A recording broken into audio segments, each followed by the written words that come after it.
नमस्कार। मेरा नाम डॉक्टर सुब्रत आर्य है। मैं कंसल्टेंट रोमेटोलॉजिस्ट हूँ दिल्ली एनसीआर में। आज मैं आपको ऑस्टियोपोरोसिस का प्रिवेंशन या ऑस्टियोपोरोसिस का बचाव इस विषय में कुछ जानकारी देने आया हूँ। आज हम ट्रीटमेंट नहीं, प्रिवेंशन की बात करेंगे। और उससे पहले ये जानते हैं कि ऑस्टियोपोरोसिस क्या होता है और क्यों होता है। ऑस्टियोपोरोसिस उस बीमारी को कहते हैं जिसमें हमारी हड्डियों का घनत्व या डेंसिटी कम हो जाए और फ्रेजिलिटी फ्रैक्चर होने का रिस्क बढ़ जाए। फ्रेजिलिटी फ्रैक्चर वो फ्रैक्चर है जो बहुत छोटी सी चोट से होने वाली फ्रैक्चर को कहते हैं। यानी कि अगर कोई बुजुर्ग व्यक्ति चलते चलते सड़क पे गिर जाए और कहीं की हड्डी टूट जाए तो इस फ्रैक्चर को फ्रेजिलिटी फ्रैक्चर कहा जाएगा।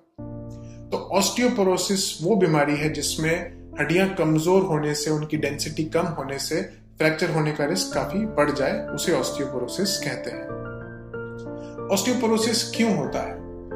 ऑस्टियोपोरोसिस का सबसे मुख्य और सबसे कॉमन कारण है एजिंग, यानी कि उम्र के साथ जैसे जैसे हमारी उम्र बढ़ती है हमारी हड्डियों का घनत्व धीरे धीरे कम हो जाता है और फ्रैक्चर होने का रिस्क बढ़ जाता है। आमतौर पे 30 से 40 साल की उम्र में हमारा जो बोन मास है या बोन डेंसिटी है वो सबसे ज्यादा होता है और जैसे जैसे उम्र बढ़ती है ये धीरे धीरे कम होता जाता है और एक एज आने के बाद फ्रैक्चर होने का रिस्क बढ़ जाता है। महिलाओं में मेनोपॉज के बाद जो ये बोन लॉस की स्पीड है वो काफी ज्यादा तेजी से बढ़ जाती है और बोन लॉस बढ़ने की वजह से फ्रैक्चर का रिस्क बढ़ जाता है। इस तरह के ऑस्टियोपोरोसिस को पोस्ट मेनोपॉजल ऑस्टियोपोरोसिस भी हम कहते हैं।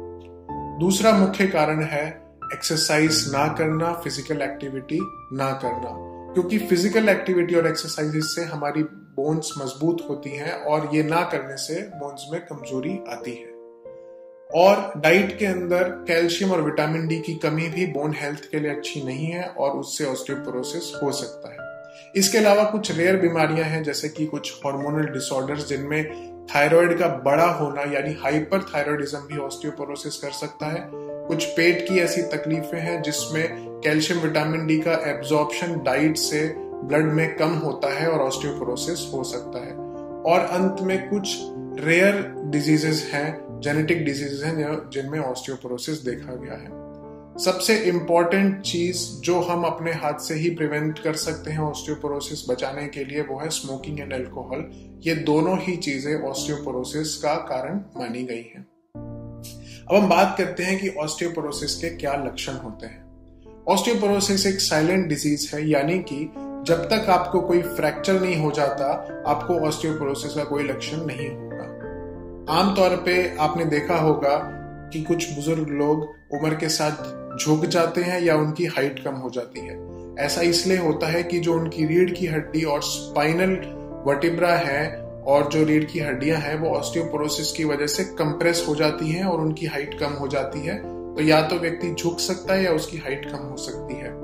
इसके अलावा अगर आपको बहुत ही हल्की चोट से फ्रैक्चर हो जाए, जैसे कि आपने बुजुर्गों में कभी देखा होगा कि हल्का सा पांव फिसलने से कूल्हे की हड्डी टूट जाना या सड़क पर गिरने की वजह से हाथ की हड्डी टूट जाना, ये भी ऑस्टियोपोरोसिस का लक्षण होता है। अब हम बात करते हैं कि ऑस्टियोपोरोसिस डायग्नोज कैसे किया जाता है। इसका बहुत ही सिंपल टेस्ट है जिसको हम बोन मिनरल डेंसिटी यानी बीएमडी या DEXA scan dual energy X-ray absorptiometry कहते हैं। ये बिल्कुल ही पेनलेस टेक्निक है। एक मशीन में आपको लेटना है और 10 मिनट के अंदर ही मशीन आपकी बोन की कितनी स्ट्रेंथ है इसकी एक रीडिंग देती है जिसको हम टी स्कोर कहते हैं और टी स्कोर के आधार पर हम ऑस्टियोपोरोसिस है या नहीं है ये जान सकते हैं। ये तो हो गया कि ऑस्टियोपोरोसिस क्या है और इसको कैसे डायग्नोज करें। अब आई सबसे इंपॉर्टेंट बात कि ऑस्टियोपोरोसिस को कैसे प्रिवेंट किया जाए। जैसे कि मैंने आपको पहले बताया कि यंग एज में, यंग एडल्टहुड में, यानी कि 20 से 30 या 40 साल की उम्र में हमारा बोन मास सबसे ज्यादा होता है और धीरे धीरे एजिंग के साथ ही कम होता जाता है। तो अगर आपका यंग एज में बोन मास ज्यादा है तो जब वो कम होगा तो हो सकता है कि आपको कम होने के बावजूद ऑस्टियोपोरोसिस ना हो। तो हमारा टारगेट ये होना चाहिए कि यंग एज में हमारा बोन मास ज्यादा हो। उसके लिए हम क्या क्या कर सकते हैं? डाइट में कैल्शियम और विटामिन डी का एडिक्वेट अमाउंट कंज्यूम करना, यानी कि जितनी जरूरत है शरीर को उतना तो कम से कम डाइट में लेना ही। विटामिन डी और कैल्शियम नेचुरली भी खाने में मिल सकते हैं, पर कैल्शियम का आपकी उम्र के हिसाब से 800 मिलीग्राम से 1100 मिलीग्राम का पर डे का रिक्वायरमेंट हो सकता है। अगर हम डाइट के अलग अलग चीजों की बात करें तो एक गिलास दूध में लगभग 300 मिलीग्राम कैल्शियम होता है और एक कटोरी दही में भी 300 मिलीग्राम कैल्शियम होता है। इसका मतलब अगर आप 2 गिलास दूध और साथ में 1 कटोरी दही ले रहे हैं एक दिन में, तो आपका कैल्शियम का रिक्वायरमेंट पूरा हो रहा है।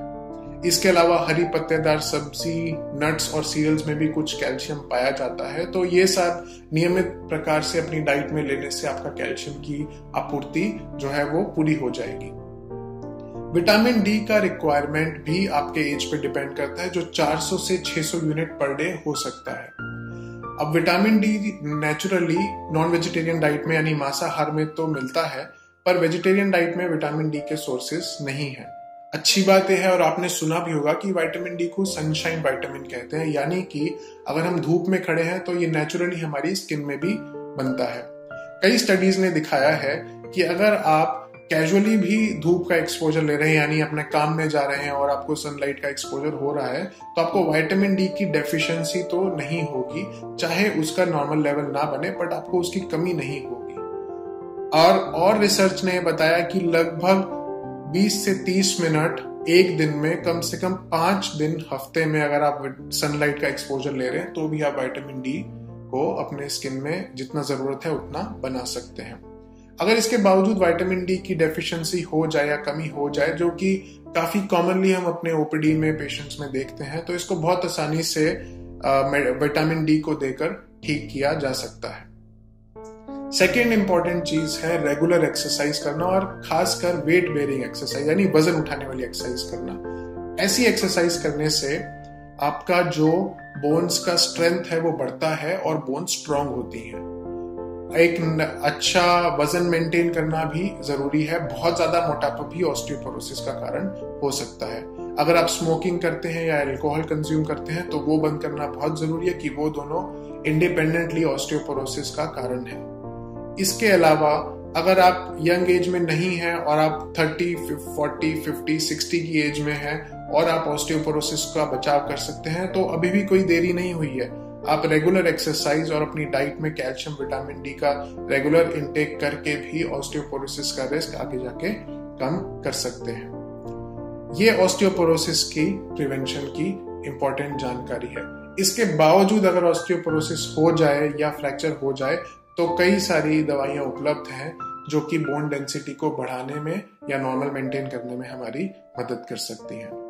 आशा करता हूं ऑस्टियोपोरोसिस की प्रिवेंशन के बारे में ये जानकारी आपके लिए सहायक सिद्ध होगी, और अगर आपको इसके अलावा कोई और जानकारी चाहिए तो काइंडली आप नीचे कमेंट कर सकते हैं। धन्यवाद।